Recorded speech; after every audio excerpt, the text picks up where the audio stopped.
ये रत्नागिरी में 80 साल के एक बुजुर्ग की मौत हुई है डेल्टा प्लस वेरिएंट की वजह से। संभवतः ये दूसरी मौत होगी क्योंकि पहला मामला उज्जैन में रिपोर्ट हुआ डेथ का, दूसरा ये केस इस वक्त रत्नागिरी से मिल रहा है। इसीलिए जरूरी है कि हम सब जागरूक रहें और इस वेरिएंट को लेकर जितनी ज्यादा जानकारी मेडिकल एक्सपर्ट से मिल सकती है उसे हम अच्छे से समझें। डॉक्टर अरविंद, आपने कुछ समय पहले डेल्टा प्लस और डेल्टा माइनस इस टर्म का जिक्र किया था। मैं चाहूंगी आप हमारे दर्शकों को थोड़ा इसे और एक्सप्लेन करें।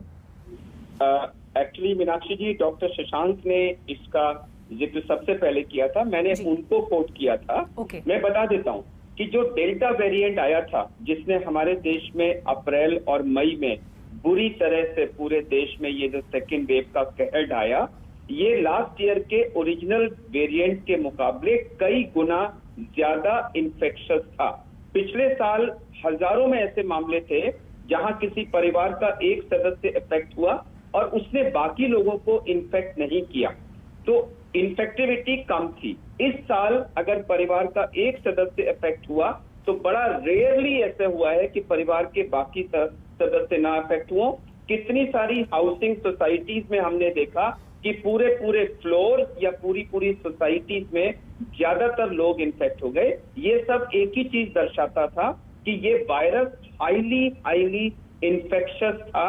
अगर एक को हुआ तो कम से कम एक्सपोजर में भी दूसरों को फैल जाता था। जो दूसरा सवाल था कि क्या ये ज्यादा घातक है, क्या इससे सीवियर बीमारी ज्यादा हो रही है, मृत्यु ज्यादा हो रही है, तो मीनाक्षी जी उसका फाइनल आंसर अभी आना बाकी है।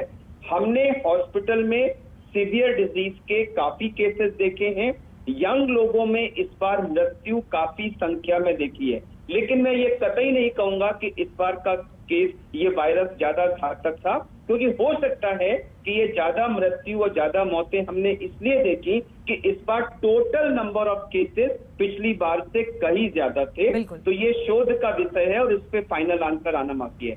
लेकिन जैसा डॉक्टर जोशी ने कहा कि जो डेल्टा प्लस के केसेस जिन फैमिली से महाराष्ट्र में या एमपी में या जगह रिपोर्ट हुए हैं, वहां एक मेंबर फैमिली का इफेक्ट हुआ है, बाकी मेंबर्स नहीं इफेक्ट हुए हैं। उस बात ने, इस ऑब्जर्वेशन ने इस हाइपोथेसिस को जन्म दिया है कि क्या यह डेल्टा जो प्लस हम कह रहे हैं ये इन्फेक्टिविटी के मामले में डेल्टा से कम है। अगर ऐसा है तो मेरे ख्याल से ये हमारे लिए बहुत अच्छी खुशखबरी है, क्योंकि हम कतई नहीं चाहेंगे कि इसकी इन्फेक्टिविटी बढ़े या इसकी जो लिथैलिटी है वो बढ़े। तो ये बात हो रही थी डेल्टा प्लस की, कि प्लस का मतलब होता है कि ये ज्यादा तेज है और माइनस का मतलब कम तेज है। डॉक्टर शशांक ने यही कहा था कि इस बात का फाइनल आंसर कि ये एक्चुअली प्लस है या माइनस है, ये सवाल आने वाले चंद दिनों में इसका जवाब हमें मिलेगा। मीनाक्षी जी। डॉक्टर सरीन,